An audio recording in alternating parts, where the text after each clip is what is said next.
Assalamualaikum warahmatullahi wabarakatuh. Pertama-tama perkenalkan, nama saya Kanza Fitri Humaira dan akrab disapa Kanza. Saya berasal dari kelas 11 Merdeka F1. Alhamdulillahirrabbilalamin. Segala puji bagi Allah subhanahu wa ta'ala. Salawat dan salam semoga tercurah kepada Nabi Muhammad sallallahu alaihi wasallam, keluarga, sahabat, dan seluruh umatnya hingga akhir zaman. Hadirin yang telah dirahmati oleh Allah Subhanahu wa taala, pada kesempatan kali ini izinkan saya menyampaikan ceramah singkat tentang menjaga hati sesuai dengan apa yang telah diajarkan dalam hadis Nabi. Rasulullah Shallallahu alaihi wasallam bersabda dalam hadis yang telah diriwayatkan oleh Imam Bukhari dan Muslim. Ketahuilah, dalam diri manusia ada segumpal daging. Jika ia baik, maka seluruh tubuhnya akan ikut baik. Jika ia rusak, maka seluruh tubuhnya juga akan rusak. Ketahuilah, segumpal daging itu adalah hati. Hadis riwayat Bukhari dan Muslim. Hadis ini menegaskan bahwa seluruh perbuatan kita dipengaruhi oleh kondisi hati kita.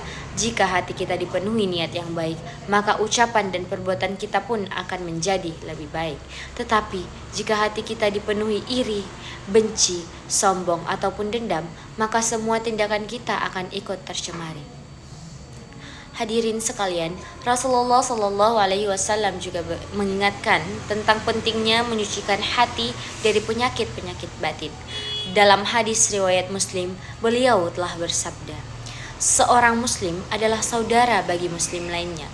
Ia tidak menzaliminya, tidak merendahkannya, dan tidak menghinanya." Hadis riwayat Muslim. Dari hadis ini mengajarkan kita bahwa hati yang bersih akan mendorong kita untuk memperlakukan orang lain dengan kasih sayang, bukan malah kebencian. Orang yang hatinya bersih tidak mudah iri, tidak suka merendahkan orang lain, dan tentunya tidak tega menyakiti sesama. Selain itu, Rasulullah Shallallahu alaihi wasallam juga bersabda, "Barang siapa yang beriman kepada Allah dan hari akhir, hendaklah ia berkata baik atau diam." Hadis riwayat Bukhari dan Muslim. Hadis ini telah menunjukkan bahwa menjaga hati juga berarti menjaga lisan, karena lisan adalah cermin dari hati kita. Jika hati kita baik, kata-kata kita akan membawa manfaat. Tetapi jika hati kita kotor, maka lisan akan mudah menyakiti orang di sekitar kita. Hadirin yang berbahagia, menjaga hati bukan hal yang mudah. Namun Rasulullah Shallallahu alaihi wasallam sering mencontohkan amalan-amalan yang dapat membantu kita. Dalam sebuah hadis, beliau telah bersabda, "Sesungguhnya amalan yang paling dicintai oleh Allah Subhanahu wa taala adalah amalan yang dilakukan secara terus-menerus walaupun sedikit." Hadis riwayat Bukhari.